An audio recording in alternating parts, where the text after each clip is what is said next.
Good morning, Cullman. Thank you for tuning in to Cullman Today. I'm your host, Lauren Estes, and today is Monday, October 28th. Coming up on Cullman Today, a suspect is arrested in connection with the bank robbery in Dodge City. The Cullman County Public Library seeks your input on its future plans, and we sit down with the new Cullman Police Chief, Joey Duncan, to hear about his vision for our community. All this, plus sports, weather, and more. But for now, let's dive into the top stories happening in Cullman today. Authorities have arrested Michael Jimenez, 32, of Jefferson County, in connection with the September robbery of Traditions Bank in Dodge City. On Wednesday, October 23rd, the Chilton County Sheriff's Office apprehended Jimenez after responding to a bank robbery report and stopping his vehicle. He is now in Chilton County Jail on charges including first-degree robbery. The Cullman County Sheriff's Office collaborated with the Chilton County officials and identified him as the suspect in the Traditions Bank robbery. The Cullman County Sheriff's Office and the Cullman County District Attorney's Office are working on filing charges related to this incident. On Tuesday, October 22nd, the Cullman County Public Library held a town meeting at the Cullman City Hall auditorium. Community members met with architects from a Birmingham-based Williams Blackstock Architects group who will work on design renovations and new plans for the library's main branch. The Cullman County Public Library System Director, Amber Thornton, said that they're in the early stages and are seeking community input before making plans. Attendees could walk around, talk to the architects, and provide feedback on different options displayed on the boards. Cullman County Public Library System Assistant Director Shelby Creekmore expressed gratitude for the turnout and excitement for the library's future. She mentioned that the architects will use the community's input to create watercolor renderings of the future building. The next stop is a campaign kickoff in the coming weeks. More information about the kickoff event will be released soon. The community can contribute to the building fund by visiting givebutter.com/ccpl. Joey Duncan, a 43-year-old Cullman High School graduate and 24-year-old veteran of the police force, officially took over as the Cullman Police Chief on October 1st. A lifelong resident and avid community supporter, Duncan sat down with the Tribune to share his vision for the department and his commitment to the city he cherishes. He has been married to his wife, Joy, a nurse, for 21 years, and they have a son, Chase, who is a senior at Cullman High School. In his free time, Duncan enjoys kayaking, fishing, and watching football, supporting both the Alabama Crimson Tide and the New Orleans Saints. Duncan said he is humbled and honored to be selected as the new police chief. Since his appointment, he's viewing the operations of the agency from a different perspective and seeking more ways for the department to engage with the community. I love this city, he said. One of the new initiatives is reinstating the traffic unit. He explained that this special unit will focus on reducing fatal injury and property-type crashes. This unit will take crash data and focus on improper driver behavior that is causing the crashes, as well as locations of high crash areas, and focus in on reducing traffic complaints. Reflecting on his 24 years in law enforcement, Duncan recalled unforgettable moments. One of the first and worst memories was working on patrol and watching an EF4 tornado destroy our town and feeling helpless because there was nothing we could do to stop it. However, in the days that followed, watching all the citizens come together to help one another was a great memory and something I'll never forget, he said. Regarding community relations, Duncan emphasized that he and the department will continue to maintain a strong relationship with residents. He said that we have plans to expand our community outreach programs in the future. Some of the events we currently do through the department are Trunk or Treat, Shop at the Cop, Coffee with the Cop, community cookouts, and community speaking engagements. He invites everyone in the community to join the department for Trunk or Treat on Tuesday, October 29th from 6 to 8 p.m. Duncan began his career with the Cullman Police Department back in 2000 as a part-time correctional officer and pursued a degree in criminal justice at Wallace State Community College. In 2001, he became a full-time correctional officer and transitioned to patrol duties in 2004. He was promoted to patrol supervisor in 2019.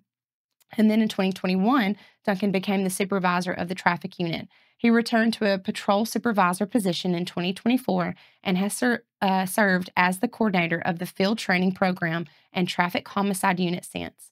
He is the certified traffic accident reconstructionist and most recently held the role of interim patrol captain. He shared that he is humbled, excited, and grateful to represent the great citizens of this community. That's the top stories for today, and after a short break, we'll be back to celebrate our local athletes' recent successes in sports.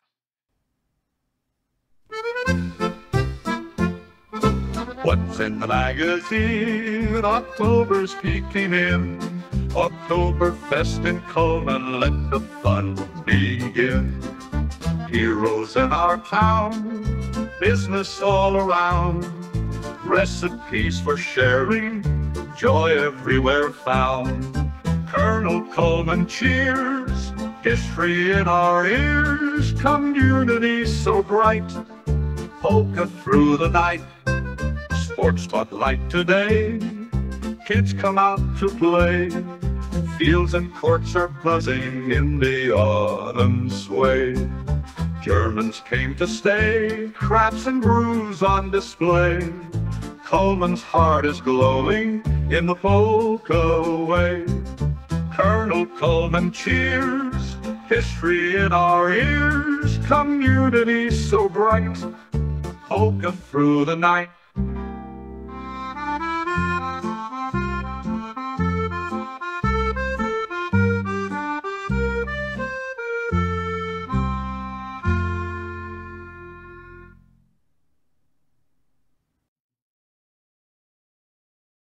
Hello and welcome back. Now it's time to find out what's going on out in the world of sports. In today's sports segment, let's take a look at the latest from Wallace State Athletics. Wallace State men's and women's cross-country teams each earned their 7th consecutive championship at the Alabama Community College Conference, the ACCC Region 22 Championship meet that was held Friday at John Hunt Park in Huntsville. The men's team dominated the race with 8 lines runners finishers in the top 10 for an overall team score of 16. The first-year head coach, Tony Crider, was named the ACC Men's Cross Country Coach of the Year by a vote of his peers. Sophomore Luke Kennedy was named the Men's Cross Country Runner of the Year for his first-place finish in the 8,000-meter race with a time of 25:44:47. 7 other Wallace State finishers finished in the top 10. Those runners included Tyler Anthony, David Robles, Daniel Lejaw, Carson Masterson, Harper Branscombe, Connor McCrae, Elliott Denard of Springville with a time of 27:25:04. The top 8 runners for Wallace State will head to the National Junior College Conference Championship next month in Richmond, Virginia. Anthony Roble, Lejaw, Mastron, Branscombe, and McCrae all earned all regional honors. The women's team had 6 runners finish in the top 12 for a final score of 32 points, 21 points ahead of second place Shelton State. Grace Goslin came in second place overall with a time of 19:50:86 in the 5,000-meter race. Eden Broomer finished in 5th place with a time of 20 minutes, .75. Reagan Paris of Cold Springs finished in 7th place, followed by Abigail Vega in 8th place, Ivy Edge in 10th place, and Claire Deaton in 11th place. Goslin, Broomer, Paris, and Vega all earned all-region honors. They, along with Edge, Deaton, and Bernada of Cullman, will travel to Richmond, Virginia to compete in the NGCAA National Tournament with Kendall Harbison as an alternate. The NGCAA National Championships for both men and women's cross-country will be held November 9th at Pole Green Park in Richmond, Virginia.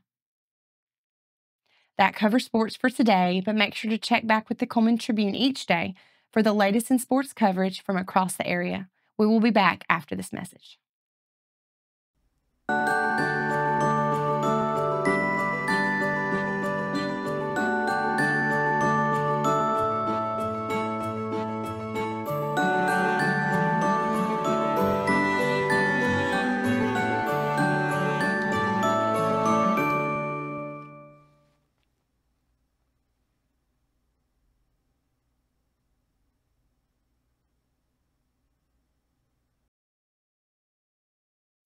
Hello and welcome back to Cullman Today. Now it's time to speed things up with a news rundown, 4 stories in under 4 minutes.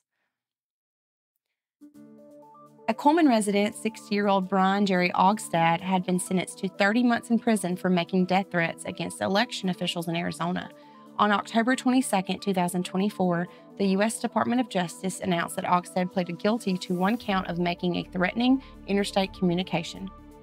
U.S. District Judge Michael T. Liberty also ordered him to pay a $1,000 fine and served 36 months of supervised release after his prison term. Between August 2nd and August 4th, 2022, during Arizona's primary elections, Ogstad sent multiple threatening messages via social media to Maricopa County Elections Instagram account. His messages included death threats towards election workers and officials. He was arrested in February of 2024 and initially faced 5 counts, each carrying up to 5 years in prison.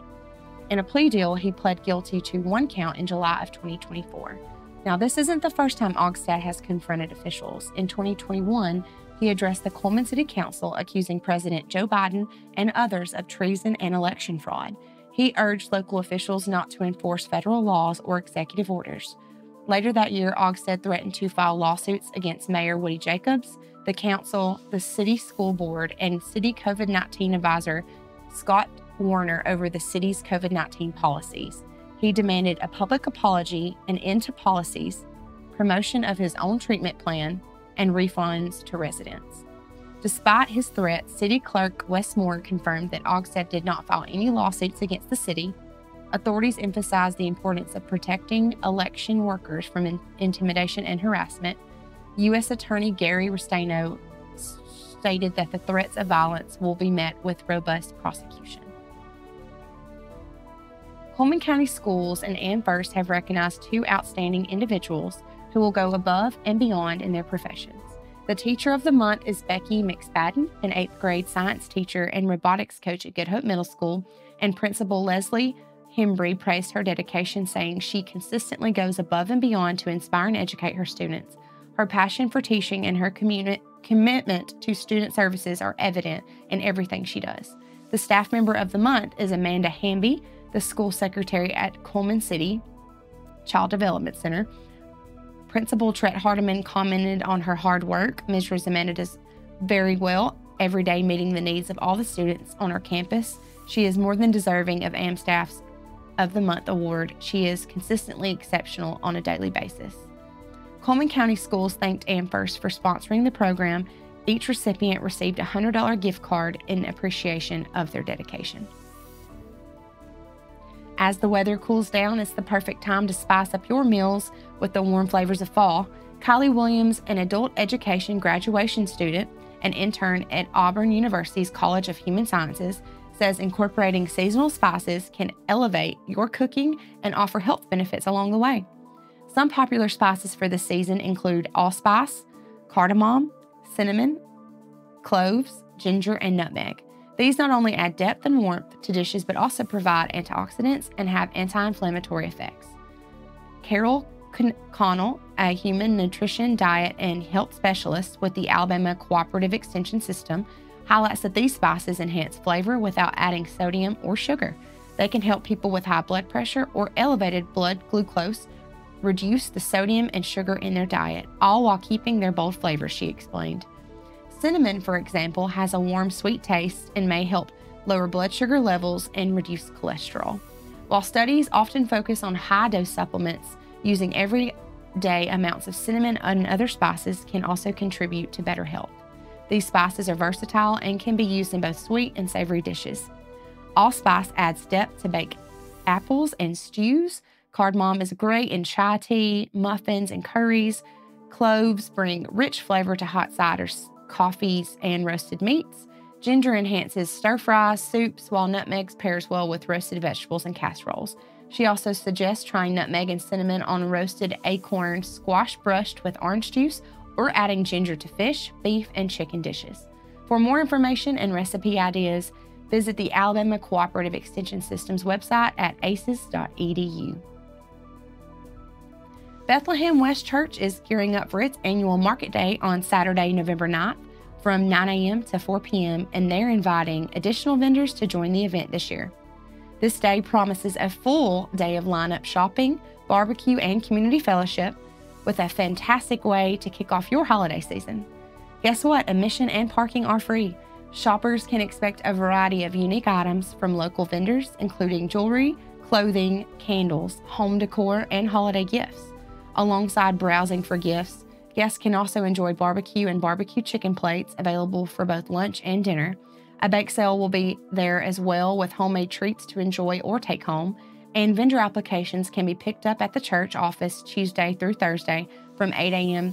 to 3 p.m. The entry fee is $40, and Bethlehem West Baptist Church is located at 14310 Alabama Highway 157 in Vinemont. For more information, interested vendors can reach out to Mindy Lake at 256-339-8474 or call the church office at 256-739-5858. And that's your 4 stories in under 4 minutes. Now for a quick break before we look at the weather ahead and pay our respects with obituaries. I will be right back after this quick message.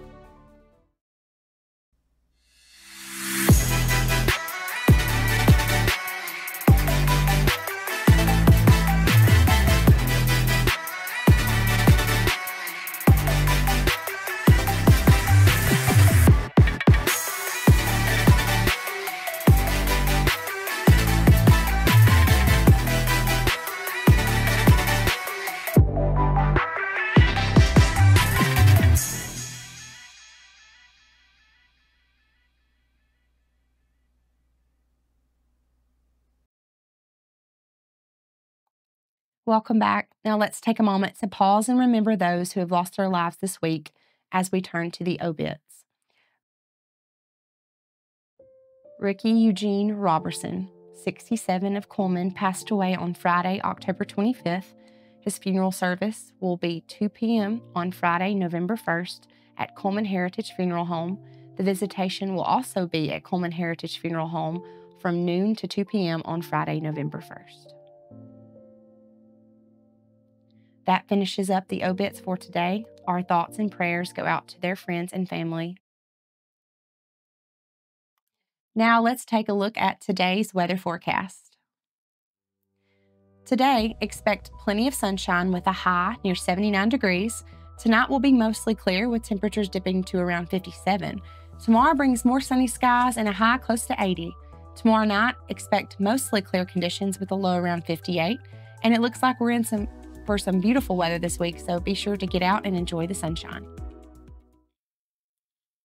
That includes another edition of Cullman Today. Thank you so much for joining us. We will be back bright and early tomorrow at 6:30 a.m. But for now, I'm Lauren Estes with Cullman Today, wishing you a very marvelous Monday, Cullman.